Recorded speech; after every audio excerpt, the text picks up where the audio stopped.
You took my life, I just took yours back. I'm elbow deep in engine grease when my stomach twists again. A sharp, familiar cramp that's been my unwanted companion for the past 3 months. The 08 Civic on the lift above me drips oil like a confession, slow and damning. I wipe my hands on a rag that's seen better decades and wonder not for the first time if love is supposed to hurt this much. Dave, you look like hell. Jimmy calls from the office doorway of my dealership. He's right. I've lost 15 pounds. My skin has that grayish tint you see on fish left too long at the market, and I can't remember the last meal that didn't feel like swallowing glass. Thanks for the pep talk, I mutter, climbing down from under the car. Really brightens my day. Jimmy's been with me since I bought this place 5 years ago after I left my chemistry career behind. Turns out there's more money in selling used cars in this dying New England town than in analyzing compounds for pharmaceutical companies. Or there was before my insides decided to stage a revolt. The dealership sits on Route 9 between a shuttered textile mill and a Dollar General that's seen better days. Our town, Millbrook, peaked somewhere around 1987 and has been sliding downhill ever since. Peeling paint, cracked sidewalks, and the kind of desperate clinging gossip that fills the void where prosperity used to live. My phone buzzes. A text from Caroline, my wife, working late again, don't wait up, love you, 2 words that used to make my chest warm, now they just make my stomach hurt worse. Caroline's catering business has exploded over the past year. Spice of Life Catering went from her doing birthday parties in our kitchen to landing corporate events and weddings across 3 counties. She's talented, I've never disputed that. Her duck confit could make a vegetarian weep. Her desserts have been featured in regional magazines. She's brilliant, ambitious, and lately barely home. I pocket my phone and head to the tiny bathroom at the back of the dealership. Another cramp doubles me over the sink. I splash cold water on my face and stare at the stranger in the mirror. 43 years old, looking 60. Dark circles under my eyes, hollow cheeks. When did I become this? Stress, the doctor said last month. Maybe an ulcer, cut back on coffee and spicy food. Here's a prescription for antacids. The antacids sit in my medicine cabinet untouched. They don't help, nothing helps. I drive home as the sun sets, painting our little suburb in shades of orange and gray. Our house is a modest Cape Cod on Maple Street, white with blue shutters, a small yard that Caroline used to tend before the business consumed her. Now the grass is too long and the flower beds are choked with weeds. The house is dark when I pull into the driveway. Of course it is. Inside, I flip on lights and head to the kitchen, Caroline's domain. Stainless steel appliances, a professional-grade gas range, racks of spices and herbs that she orders from specialty suppliers. The kitchen is worth more than my car. I'm not much of a cook, but I can manage scrambled eggs. As I reach for the egg carton, I knock over a small glass jar on the counter. It rolls toward the edge and I catch it just before it crashes to the floor. The label is handwritten in Caroline's neat script. Special blend, do not touch. Curiosity, the same instinct that made me a decent chemist once upon a time, makes me unscrew the lid. Inside is a dark powder, almost black with flecks of brown and gray. It smells earthy, musty, with an undertone of something I can't quite place. Not unpleasant but not appetizing either. I'm about to put it back when something stops me. A memory, hazy but insistent, this smell. I've encountered it before years ago in a university lab. Before I can talk myself out of it, I tap a small amount into a plastic baggie and seal it. Then I carefully return the jar to its exact position on the counter. My phone buzzes again. This time it's not Caroline. Dave, it's Paul. Call me when you get this. It's important. Paul Henderson, my old lab partner from university, now a research technician at Millbrook Community College. We grab beers every few months, reminisce about the days when we thought we'd change the world through science instead of settling into the comfortable mediocrity of middle age. I dial his number. He picks up on the first ring. Dave, thank God. Listen, I need to see you tonight if possible. What's going on? Not over the phone. Can you come by the lab? I'm here late working on a project. The urgency in his voice eliminates any thought of refusing. Give me 20 minutes. The community college is a collection of brick buildings from the 60s arranged around a quad that's more mud than grass. Paul meets me at the science building side entrance, looking nervous. He's a small man, balding with wire-rimmed glasses that perpetually slide down his nose. Tonight, he looks like he hasn't slept. Thanks for coming, he says, ushering me inside. The hallway smells like formaldehyde and floor wax. Our footsteps echo off linoleum floors as he leads me to his lab. You sounded like someone died, I say, trying for levity. Paul doesn't smile. He closes the lab door behind us and locks it. Dave, how well do you trust Caroline? The question hits me like a fist to the gut.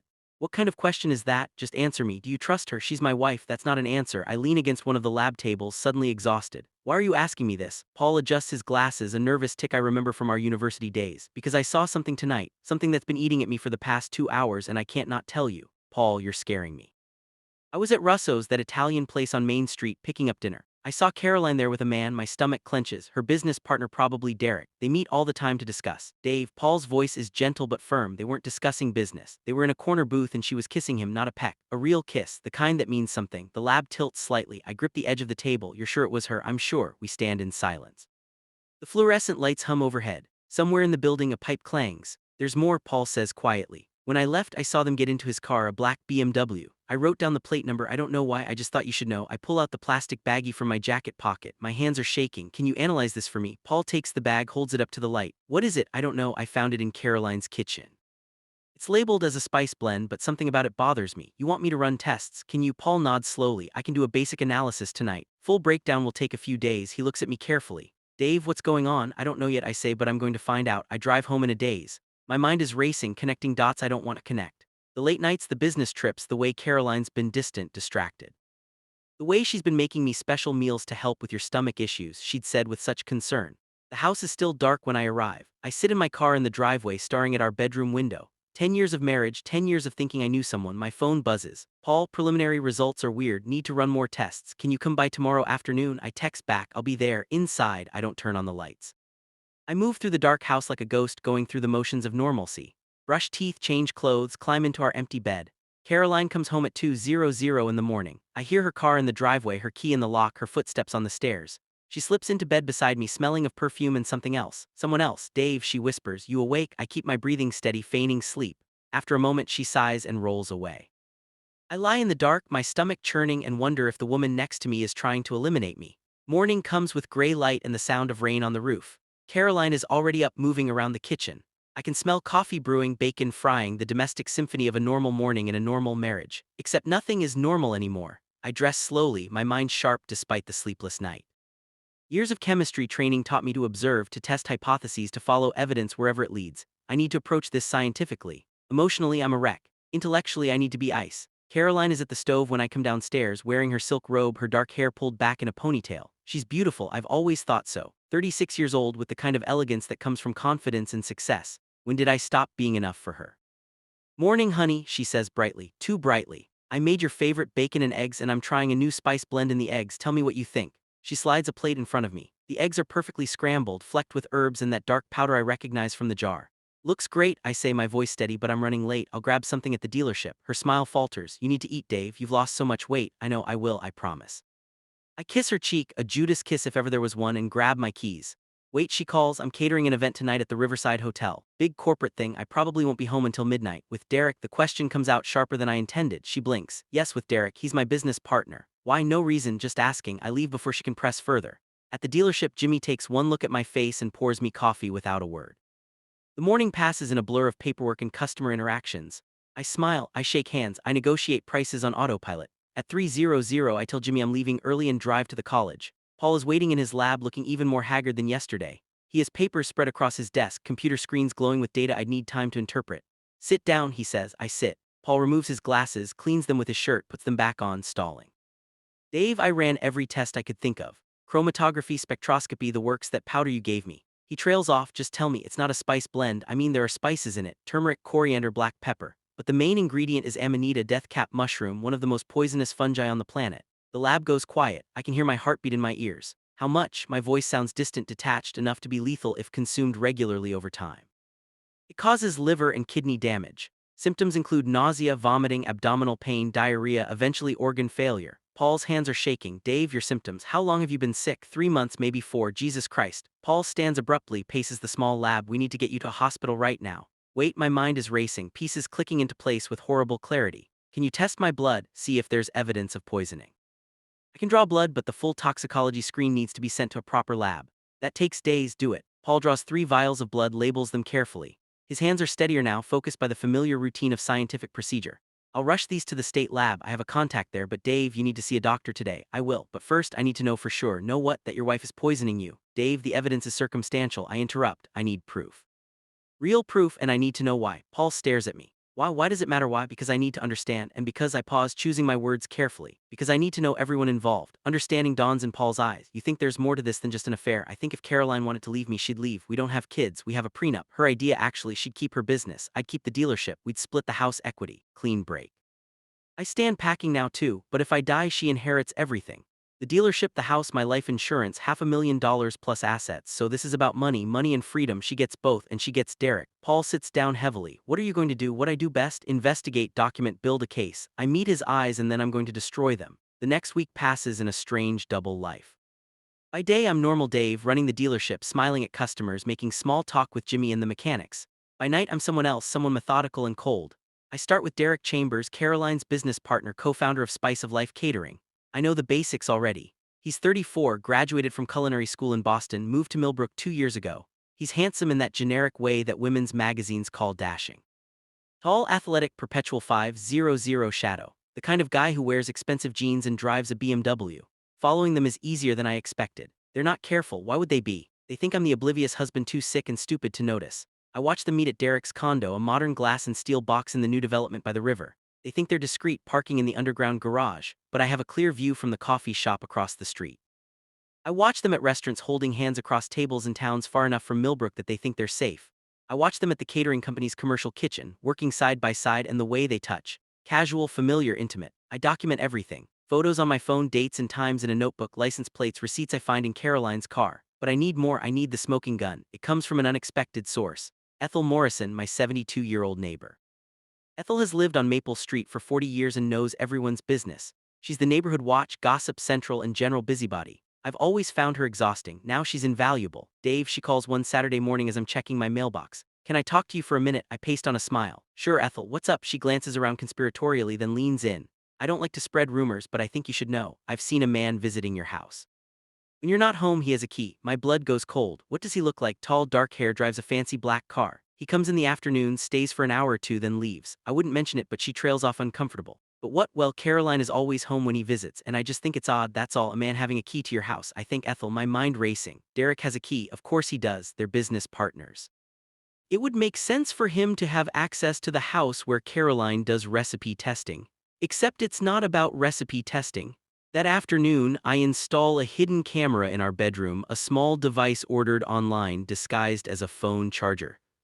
I feel dirty doing it, but I need evidence for the lawyers, for the police, for myself. The camera records everything, and what it records makes me want to burn the house down.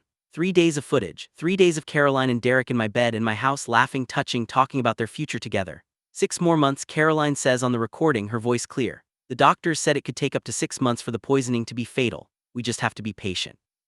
Derek kisses her neck. What if he figures it out? He won't. Dave's brilliant with cars and chemistry, but he's clueless about people. He trusts me completely. It's actually kind of pathetic. They laugh, they actually laugh. I watch the footage alone in my office at the dealership. The door locked, the sound turned low. I watch it 3 times, making sure I'm not misunderstanding, not projecting, not imagining things, but there's no misunderstanding. It's all there. The affair, the poisoning, the plan to eliminate me and take everything. When I'm done watching, I copy the files to 3 different drives. Then I sit in the dark office and let myself feel it. The rage, the betrayal, the bone-deep hurt of loving someone who wants you dead. Then I lock those feelings away and start planning. Paul calls me the next morning with the lab results. I'm at the dealership pretending to review inventory when my phone rings. The toxicology came back, he says without preamble. Dave, you have significant levels of amatoxins in your blood. Your liver enzymes are elevated. Your kidneys are showing signs of damage. You need medical treatment immediately. How long do I have? That's not Dave. You need to go to hospital. How long? Silence. Then if the poisoning continues at the current rate, maybe 4 months, maybe less. But if you stop ingesting the toxin and get proper treatment, you can recover. The damage isn't irreversible yet. Send me the full report, everything. And Paul, thank you. What are you going to do? What needs to be done? I hang up and sit for a moment processing. 4 months if I do nothing. But I'm not going to do nothing. First, I need allies. Jimmy finds me an hour later staring at my computer screen. He knocks on the door frame, though the door is open. Boss, you okay? I look up.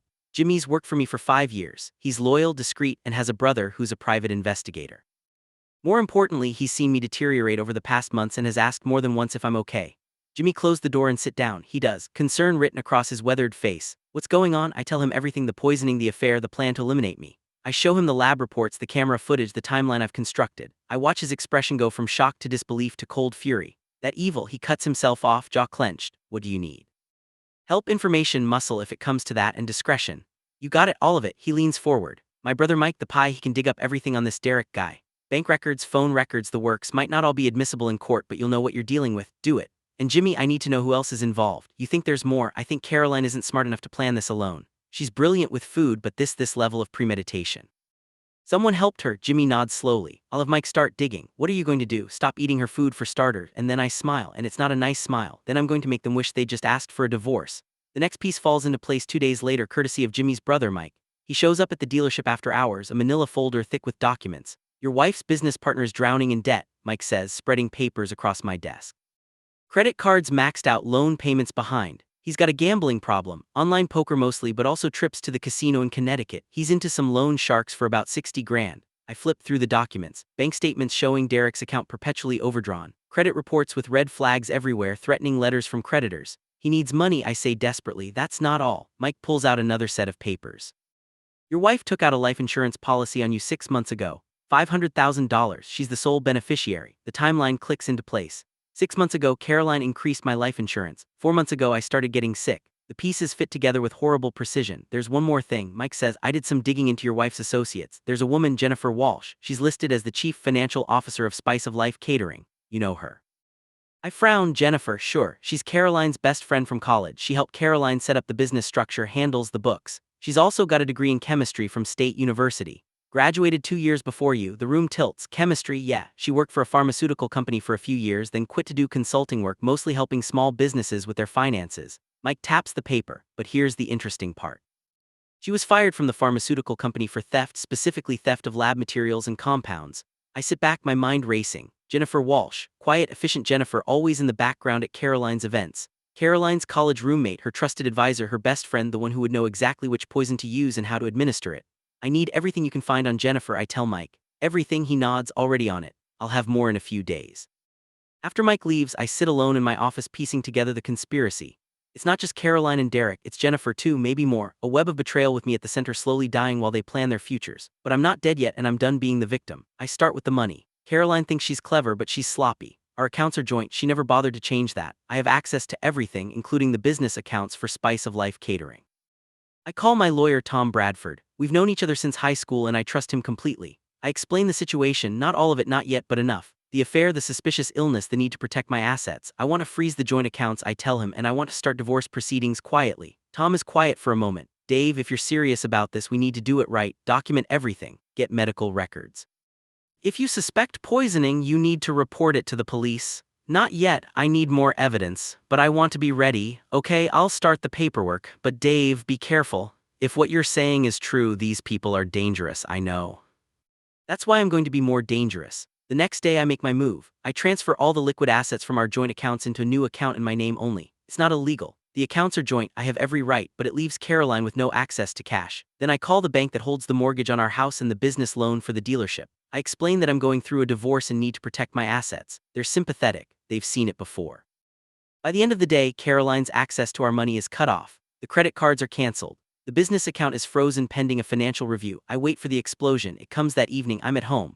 I've started coming home earlier, making a point of being present when Caroline bursts through the door, her face flushed with rage. What the hell did you do? She screams. My credit cards aren't working. The business account is frozen. Dave, what is going on? I look up from my laptop. Calm, I'm protecting my assets during a difficult time. What difficult time? What are you talking about? The difficult time where my wife is having an affair with her business partner and trying to eliminate me. The color drains from her face. For a moment she's frozen, mouth open, eyes wide. Then she recovers and the mask slides back into place. That's insane. Dave, you're not well, you're paranoid, you need help. I have help. I have lawyers, investigators, and lab results. I know about the death cap mushroom, Caroline. I know about the life insurance policy. I know everything. She stares at me and I see the moment she realizes I'm serious. The moment she understands that I'm not the sick, oblivious husband anymore. Dave, she says, her voice softer now, pleading. Let me explain, it's not what you think. Then what is it? Explain to me how poisoning your husband is an attempted homicide. I didn't. She stops, recalculating. You're misunderstanding. That spice blend, it's experimental for the catering business. I didn't know it could make you sick. You didn't know that death cap mushrooms are poisonous. You, a professional chef who studied toxicology as part of your training, try again. She changes tactics, tears now streaming down her face. Okay, yes, I've been seeing Derek. I'm sorry, I know it's wrong, but I never tried to hurt you. I would never hurt you. Save it for the police. The police, her voice rises. You're going to the police, not yet.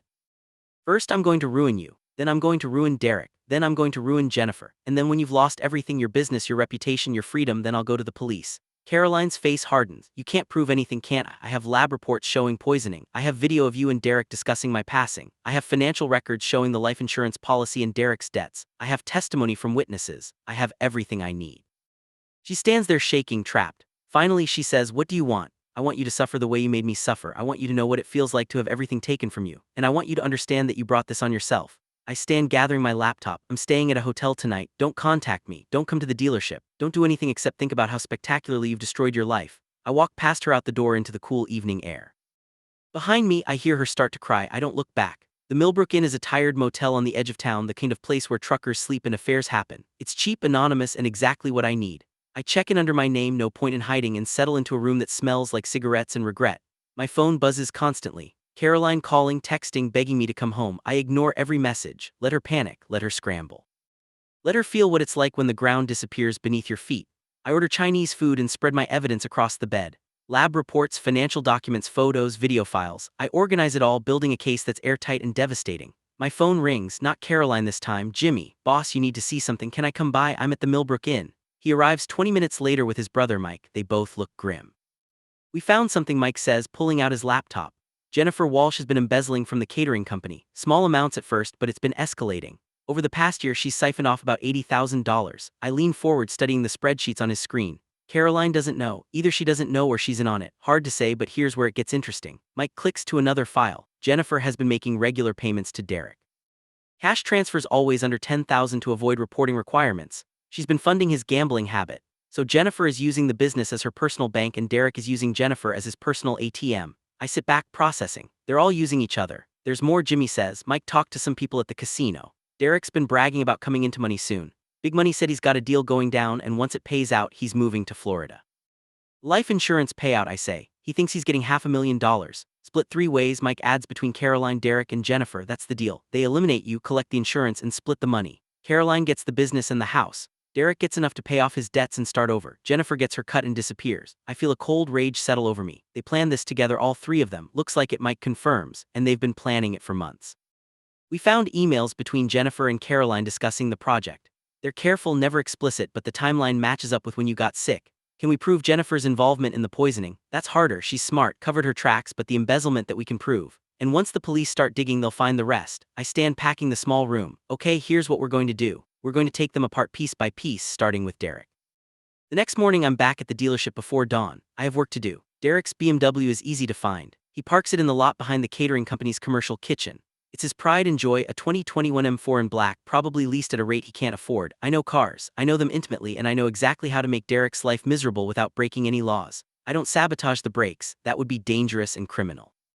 Instead, I do something far more annoying. I drain the coolant just enough that the car will overheat after about 20 minutes of driving. I loosen the battery terminals so the car will have electrical issues. I let some air out of the tires, not flat, just low enough to trigger the pressure warning. Small things, irritating things that will cost Derek money and time he doesn't have. Then I make a phone call to the casino security office. I don't identify myself. I simply tell them that a customer named Derek Chambers has been counting cards at the blackjack tables and might be worth investigating. He hasn't been counting cards. He's not smart enough, but the accusation alone will get him banned, cutting off his gambling access. Next, I visit the loan shark Derek owes money to. This takes more courage. The guy operates out of a pawn shop in the rough part of town, and he's exactly what you'd expect. Thick neck, dead eyes, the kind of guy who breaks fingers for a living. I'm looking for information about Derek Chambers, I tell him, keeping my voice steady. The loan shark, he tells me to call him Tony, looks me up and down. You a cop? No, I'm someone Derek screwed over. I thought you might want to know where he's planning to get the money to pay you back. Tony's interest sharpens. I'm listening. I tell him about the life insurance scam, about the poisoning, about Derek's plan to take the money and run to Florida. Thing is, I say, the police are already investigating. Derek's going to get arrested, and when he does, you'll never see your 60 grand. Tony processes this. You saying I should collect now? I'm saying you should know the situation. What you do with that information is up to you. I leave the pawn shop feeling dirty but satisfied. Tony won't eliminate Derek. Too much heat, but he'll make Derek's life hell, and that's exactly what I want. The pressure builds over the next week. Derek's car keeps breaking down. The casino bans him. Tony's guys start showing up at his condo, making threats. Derek is unraveling, and I'm just getting started. Caroline tries to reach me constantly. She shows up at the dealership, but Jimmy turns her away. She calls my lawyer, who tells her to communicate through official channels. She's desperate, scared, and I feel nothing. The real blow comes when I leak the embezzlement information to the catering company's biggest client, a corporation that accounts for 30% of their revenue. I don't do it directly. I'm smarter than that. I have Mike send an anonymous email to the corporation's legal department attaching financial documents showing the embezzlement. The corporation launches an immediate investigation. Within 48 hours, they suspend their contract with Spice of Life Catering pending a full audit. Caroline calls me hysterical. Dave, please, the business is falling apart. Our biggest client just dropped us. We're going to lose everything. Good, I say, and hang up. Jennifer is next. I've been saving her for last because she's the smartest of the 3, the most dangerous. She's the one who knew which poison to use. She's the architect of my attempted homicide. I arrange a meeting with her, claiming I want to discuss the business finances. She agrees, probably thinking she can manipulate me, convince me that Caroline is innocent. We meet at a coffee shop in the next town over. Jennifer arrives looking composed, professional in a tailored suit, her blonde hair pulled back. She orders a latte and sits across from me smiling. Dave, I'm glad you called. We need to talk about Caroline. She's been so worried about you. I'm sure she has. Worried I'll live long enough to testify. Jennifer's smile doesn't falter. I don't know what you mean. Yes, you do. You're the one who told Caroline which mushroom to use. You're the one who helped her calculate the dosage. You're the chemist, Jennifer. You knew exactly what you were doing. That's absurd. I pull out a folder and slide it across the table. That's the embezzlement evidence. $80,000 over 12 months. I've already given copies to the police and to the IRS. You're going to prison, Jennifer. The only question is for how long. She opens the folder, her face pale. You can't prove I had anything to do with poisoning you, maybe not, but I can prove fraud, embezzlement, and conspiracy. And once the police start digging, they'll find the rest. They'll find the emails, the phone records, the financial transfers to Derek. They'll find everything. Jennifer closes the folder carefully. What do you want? I want you to confess everything on record, and I want you to testify against Caroline and Derek. Why would I do that? Because if you cooperate, you might get a lighter sentence. If you don't, I'll make sure you get the maximum for every charge I can think of. I lean forward. I'm not the sick, helpless victim anymore, Jennifer. I'm the guy who's going to destroy everyone who tried to eliminate me. The only question is whether you want to go down with them or save yourself. She sits in silence, calculating. Finally, she says, I want immunity. Talk to the prosecutor, but you better move fast. Derek's already cracking and Caroline's desperate. Whoever flips first gets the best deal. I leave her sitting there staring into her coffee, her perfect composure shattered. 2 weeks later, everything comes to a head. I've orchestrated it carefully, timing each revelation for maximum impact. Derek cracks first. Tony's guys roughed him up, nothing serious, just enough to scare him. Combined with his car troubles, the casino ban, and the mounting pressure, Derek falls apart. He shows up at the police station asking for protection, and in exchange he tells them everything. The affair, the poisoning plot, Jennifer's involvement, Caroline's cold calculations. He throws everyone under the bus to save himself. The police call me in for a statement. I meet with Detective Sarah Martinez, a sharp-eyed woman in her 40s who's seen everything and is impressed by nothing. Mr. Wilson, she says, we have some disturbing allegations. Derek Chambers claims your wife has been poisoning you with the intent to collect life insurance money. That's correct. I hand her a flash drive. This contains all my evidence. Lab reports showing amatoxins in my blood. Video footage of Caroline and Derek discussing the poisoning. Financial records showing the life insurance policy and Derek's debts. Witness statements, everything you need. Detective Martinez takes the drive, her expression carefully neutral. Why didn't you come to us sooner? Because I wanted to make sure I had an airtight case and because I wanted them to destroy themselves first. She studies me for a long moment. You know that's dangerous, vigilante justice. I haven't broken any laws, I interrupt. I've documented crimes, protected my assets, and gathered evidence. Everything I've done is legal but risky. They tried to eliminate me. I think I'm entitled to some risk. She can't argue with that. The arrests happen fast. Caroline is taken into custody at the commercial kitchen in front of her remaining staff and clients. The humiliation is exquisite. Derek is arrested at his condo, still nursing bruises from Tony's guys. Jennifer tries to run. She makes it as far as the airport before the police catch her. She's carrying a bag with $50,000 in cash, the last of what she embezzled. All three are charged with attempted homicide, conspiracy, fraud, and embezzlement. The bail is set high. None of them can make it. I attend the bail hearing. I sit in the back of the courtroom and watch as Caroline is led in wearing an orange jumpsuit, her hair unwashed, her face drawn. She sees me and her expression crumbles. The prosecutor lays out the case. The evidence is overwhelming. The judge denies bail, citing flight risk and the severity of the charges. As Caroline is led away, she looks at me one more time. I don't look away. I want her to see my face. I want her to understand that I'm the reason she's here, but I'm not done yet. The trial is 3 months away, but the damage is immediate. The local news picks up the story. Local chef accused of poisoning husband. It goes viral. News vans park outside the catering company. Reporters call my phone constantly. I give one interview to the local paper. I'm calm, articulate, and devastating. My wife tried to eliminate me for money, I say. She poisoned me slowly, deliberately, while pretending to care for me. She betrayed every vow we made, and now she'll face the consequences. The article runs with a photo of Caroline's mugshot next to a photo of me looking thin and ill. The contrast is stark. Spice of Life Catering collapses within a week. All the clients cancel. The commercial kitchen is seized as part of the criminal investigation. The business that Caroline built that she was so proud of is destroyed. Derek's condo is foreclosed on. His BMW is repossessed. Tony's guys make sure everyone knows Derek is a snitch and a coward. His reputation, such as it was, is ruined. Jennifer's consulting business evaporates. Her professional licenses are suspended. Her name becomes synonymous with fraud and betrayal. I watch it all unfold with cold satisfaction. But there's one more thing I need to do, one final confrontation. I arrange to visit Caroline in jail. She's allowed one visitor per week, and I'm still legally her husband. The divorce won't be final for months. The visiting room is bleak, white walls, metal tables, guards watching everything. Caroline is brought in wearing her orange jumpsuit, looking smaller, somehow diminished. She sits across from me, separated by a glass partition. We pick up phones to talk. Dave, she says, her voice breaking, thank you for coming. I've been hopping. I didn't come here to forgive you, I interrupt. I came here to make sure you understand what you've lost. Her face crumples. Please, I know I made mistakes, terrible mistakes, but we can work through this, we can work through this. You tried to eliminate me, Caroline, you poisoned me, you planned my death. You laughed about it with your lover in my bed, I never meant it, wasn't supposed to. She's crying now, mascara running down her face. I was weak, Derek, he convinced me. He said it would be easy, that no one would know. I never wanted to hurt you. You didn't want to hurt me? Every meal you served me was an attempt to eliminate me. Every kiss was a lie, every I love you was a betrayal. I leaned forward, my voice cold. You destroyed everything we had, you destroyed yourself, and for what? Money, Derek, was it worth it? She's sobbing now, unable to speak. I want you to think about that every day you're in prison, I continue. I want you to remember that you had a good life, a successful business, a husband who loved you, and you threw it all away because you were greedy and selfish and cruel. Dave, please, I'm divorcing you, I'm taking the house, the dealership, everything. You'll get nothing. And when you get out of prison, if you get out, you'll have nothing. No money, no reputation, no future. You'll be a cautionary tale, the chef who poisoned her husband. I stand ready to leave. Wait, she says desperately, what about you? Are you going to be okay? The poisoning did it, I'm recovering. Full treatment, full recovery expected. I'll live a long, happy life without you. I hang up the phone and walk away. Behind me I hear her screaming my name, but I don't look back. The trial is a media circus. Court TV covers it. Nancy Grace dedicates a segment to it. The story has everything: poison, betrayal, sex, money. America can't get enough. I'm the star witness. I take the stand, wearing a suit, looking healthy now after months of treatment. I tell my story calmly, methodically, walking the jury through every detail. The lab reports showing the poison in my blood, the video of Caroline and Derek discussing my passing, the financial records showing the life insurance policy, the timeline of my illness correlating with Caroline's special meals.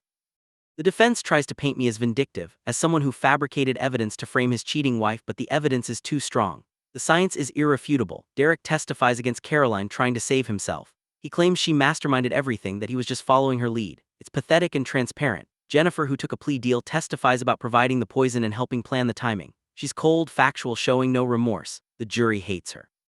Caroline's defense is that she was manipulated by Derek and Jennifer, that she didn't understand what she was doing.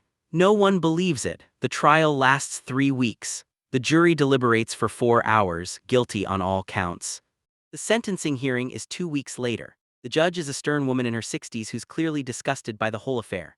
Mrs. Wilson, she says, you attempted to homicide your husband in one of the most cold-blooded, premeditated ways imaginable. You poisoned him slowly over months while pretending to care for him. You betrayed every trust, every vow. You showed no remorse, only regret at being caught.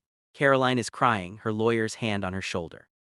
I'm sentencing you to 25 years in prison for attempted homicide, to run consecutively with 10 years for fraud and conspiracy. You'll be eligible for parole in 20 years. 20 years. Caroline is 36. She'll be 56 when she gets out, if she gets out. Derek gets 15 years. Jennifer gets 12 thanks to her cooperation. I sit in the courtroom and watch them being led away. I feel nothing. No triumph, no satisfaction, just emptiness. After the sentencing, I walk out of the courthouse into bright sunshine. Reporters swarm me, shouting questions. Mr. Wilson, how do you feel? Are you satisfied with the sentence? What's next for you? I stop, turn to face the cameras. Justice has been served. 3 people who tried to eliminate me are going to prison for a long time. That's enough. Do you have any message for your wife? I think about that. About Caroline, who I loved, who tried to homicide me, about the life we had and the life she destroyed. I hope she uses her time in prison to think about her choices. And I hope she understands that actions have consequences. I walk away, ignoring the follow-up questions. 6 months after the trial, I'm standing in the commercial kitchen that used to be Spice of Life Catering. I bought it at auction for pennies on the dollar. It's mine now, along with everything else. The house is mine. The business assets are mine. Even Caroline's recipes, I own them. I'm not keeping the catering business. I'm not a chef and I have no interest in that world, but I am keeping the kitchen. I'm converting it into a community cooking school, offering free classes to low-income families. The irony isn't lost on me. Caroline's kingdom, built on ambition and betrayal, will become something that actually helps people. My health is fully restored. The doctors say I'm lucky. Another few months of poisoning and the damage would have been permanent. As it is, I'm back to my normal weight, my color is good and my stomach doesn't hurt anymore. The dealership is thriving, Jimmy's still there, loyal as ever. We don't talk about Caroline or the trial, we focus on work, on moving forward. Paul and I have dinner once a month. He saved my life by running those tests and I'll never forget it. Ethel, my nosy neighbor, has become a friend. She brings me casseroles and gossip and I pretend to be annoyed while secretly enjoying the company. I've started dating again, nothing serious, just coffee and conversation. I'm not ready for anything more and I might never be. Trust is hard when your wife tried to eliminate you, but I'm alive, I'm healthy, I'm free, and they're in prison. 1 year after the sentencing, I get a letter from Caroline. It's forwarded from my lawyer, who screens all her communications. The letter is long, handwritten, full of apologies and explanations. She talks about her ambition, her fear of being ordinary, her attraction to Derek. She talks about how Jennifer manipulated her, how things spiraled out of control. She never quite admits that she tried to eliminate me. Even now, she can't be fully honest. At the end of the letter, she asks if I'll visit her, if we can talk, if there's any chance of forgiveness. I read the letter once, then burn it in my fireplace. I watched the pages curl and blacken, the words disappearing into ash. There's no forgiveness, there's no reconciliation, there's only justice and moving forward. I think about writing back, about telling her exactly what I think of her excuses and her self-pity, but that would give her what she wants. My attention, my engagement, proof that she still matters to me, so I do something worse, I don't respond at all. Silence is its own kind of revenge. 2 years after the trial, I'm at the dealership when I get a call from Detective Martinez. Mr. Wilson, I thought you want to know. Jennifer Walsh was found dead in her cell this morning. Apparent suicide. I sit down slowly. Suicide, she left a note. Apparently the guilt was too much. She confessed to everything in writing. The poisoning, the embezzlement, manipulating Caroline and Derek. She said she couldn't live with what she'd done. I see. I'm sorry to deliver this news. I know it's complicated. After we hang up, I sit in my office processing. Jennifer is dead. Caroline and Derek are still in prison. And I'm here alive, running my business, living my life. I should feel something. Satisfaction, vindication, even pity, but I feel nothing. Jennifer made her choices just like Caroline and Derek made theirs. They all tried to eliminate me for money and they all paid the price. I'm not glad she's dead, but I'm not sorry either. That evening I drive to the cemetery where my parents are buried. I haven't been here in years, but tonight I need to talk to someone who knew me before all of this. I stand at their graves as the sun sets, painting the sky in shades of orange and pink.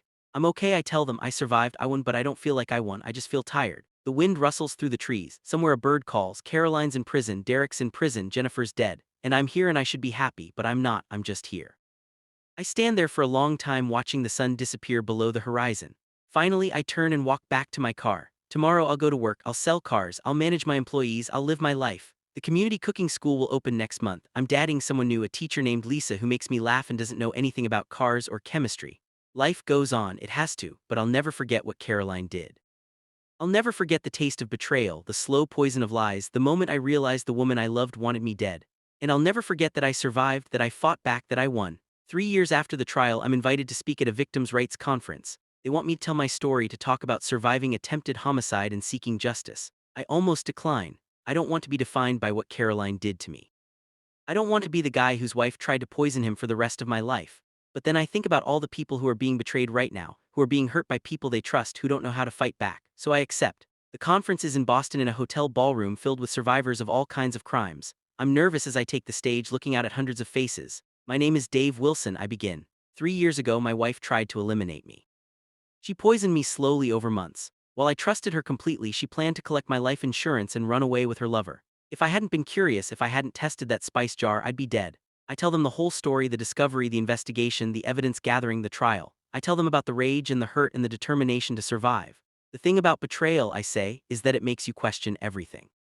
Every memory, every moment, every I love you. You wonder if any of it was real. You wonder if you were just a fool. I paused, looking out at the audience. Some are crying, some are nodding. But here's what I learned. I wasn't a fool for loving her. I wasn't a fool for trusting her. She was the fool for throwing away something real for something as empty as money. She was the fool for choosing betrayal over love. She was the fool for thinking she could get away with it. Applause ripples through the room. I survived because I refused to be a victim. I survived because I fought back legally and methodically. I survived because I believed I deserved justice and I got it. More applause, louder now. If you're in a situation where someone is hurting you, betraying you, trying to destroy you, fight back. Document everything, get help, trust your instincts, and never ever let them make you feel like you deserved it. You deserve better, you deserve justice, you deserve to survive. The standing ovation is overwhelming. People come up to me afterwards, shaking my hand, sharing their own stories, thanking me for speaking. And for the first time since this whole nightmare began, I feel something other than emptiness. I feel purpose. 5 years after the trial, I'm at the dealership when a woman walks in. She's in her 30s, nervous, looking around like she's not sure she's in the right place. Can I help you? I ask. Are you Dave Wilson? I am. I saw you speak at the Victims' Rights Conference 2 years ago. Your story had helped me. I was in a bad situation, and hearing how you survived, how you fought back, it gave me the courage to leave, to get help, to press charges. She's crying now and I hand her a tissue from the box on my desk. I just wanted to say thank you. You saved my life by sharing your story. We talk for an hour. She tells me about her ex-husband, about the abuse, about the trial and the conviction. She tells me about rebuilding her life, about the therapy and the hard work of learning to trust again. When she leaves, I sit at my desk for a long time thinking. Caroline tried to destroy me. She tried to eliminate me, to erase me, to take everything I'd built. But she failed. I'm still here, I'm still standing. And somehow my survival has meaning beyond just my own life. That night, I go home to the house that used to be ours and is now just mine. I've redecorated, changed everything that reminded me of her. It's my space now, my sanctuary. I pour a glass of wine and stand on the back deck looking at the stars. I won, I say to the night sky. Not just the trial, not just the revenge. I won because I'm still here, still living, still finding purpose. You tried to take everything, Caroline, but you couldn't take this. You couldn't take my life. The stars don't answer, they never do, but I don't need them to. I know the truth. I survived, I fought back, I won, and that's enough. 7 years after the trial, Caroline is eligible for parole. I'm notified of the hearing and given the opportunity to make a statement. I debate whether to go. Part of me wants to see her, to see what 7 years in prison has done to her. Part of me wants to never think about her again. In the end, I go. The parole hearing is in a small room at the state prison. Caroline is brought in wearing prison blues. Her hair gray now, her face lined. She's 43 but looks 60. She sees me and her face crumbles. Dave. The parole board asked me to speak first. 7 years ago, I begin. Caroline Wilson tried to eliminate me. She poisoned me slowly, deliberately, while pretending to love me. She planned to take my money and my life. She showed no remorse until she was caught, and even then her apologies were self-serving. I look at Caroline. She's crying silently. I'm not here to argue for or against her parole. That's not my decision. I'm here to say that what she did changed me forever. I'll never fully trust again. I'll never feel completely safe. She took something from me that I can never get back. I pause, but I also want to say that I've moved on. I've built a new life. I'm happy, or as happy as I can be. Her actions don't define me anymore. I define me. I turn to the parole board. Whatever you decide, I'll accept it. But if you release her, I want her to understand that she can never contact me, never come near me, never try to explain or apologize. That door is closed forever. The parole board deliberates. Caroline makes her own statement full of apologies and promises of rehabilitation. In the end, they deny her parole. She'll serve the full sentence. As she's led away, she looks at me one last time. I don't look away. I want her to see that I'm strong, that I'm whole, that she didn't break me. Then I leave the prison and drive home, and I never think about her again. 10 years after the trial, I'm standing in the community cooking school watching a class of teenagers learn to make pasta from scratch. The instructor is patient, encouraging, helping them knead the dough and roll it thin. This is Caroline's legacy, though she'll never know it. Her ambition, her talent, her kitchen, all of it repurposed for something good. I think about the journey that brought me here, the poisoning, the betrayal, the investigation, the trial, the rage and the hurt and the determination to survive. I think about the woman I loved and the monster she became. And I think about the man I was and the man I am now. I'm not the same Dave Wilson who trusted blindly, who believed love was enough. I'm harder now, more cautious, more aware of the darkness that can hide in human hearts. But I'm also more alive, more purposeful, more grateful for every day I have. Caroline tried to eliminate me, she failed, and in failing she gave me something I never had before, the absolute certainty that I can survive anything. I watch the teenagers laugh as they make their pasta flour, dusting their hands and faces. One of them, a girl with bright eyes and a quick smile, looks up at me. "Mr. Wilson, want to try some? We made enough for everyone." I smile. "I'd love to." She hands me a plate of fresh pasta with marinara sauce. I take a bite and it's delicious, simple, honest, real. "This is perfect." I tell her, "You're a natural." She beams with pride, and I realize standing there in that kitchen eating pasta made by hopeful teenagers that I finally found peace. Not forgiveness, not forgetting, but peace. Caroline is in prison, Derek is in prison, Jennifer is dead, and I'm here alive. Surrounded by good people doing good things. I won not because they're suffering, not because I got revenge. I won because I survived, because I rebuilt, because I found purpose in the ashes of betrayal. I won because I'm still here, still living, still capable of joy. And that, in the end, is the greatest revenge of all. I finish my pasta, thank the students, and walk out into the bright afternoon sunshine. Tomorrow I'll go to work, I'll sell cars, I'll manage my business, I'll live my life. But tonight I'll go home to my house, pour a glass of wine, and sit on my deck under the stars. And I'll remember that I'm alive, that I fought back, that I won, and I'll smile because that's enough. That's more than enough. That's everything. The end.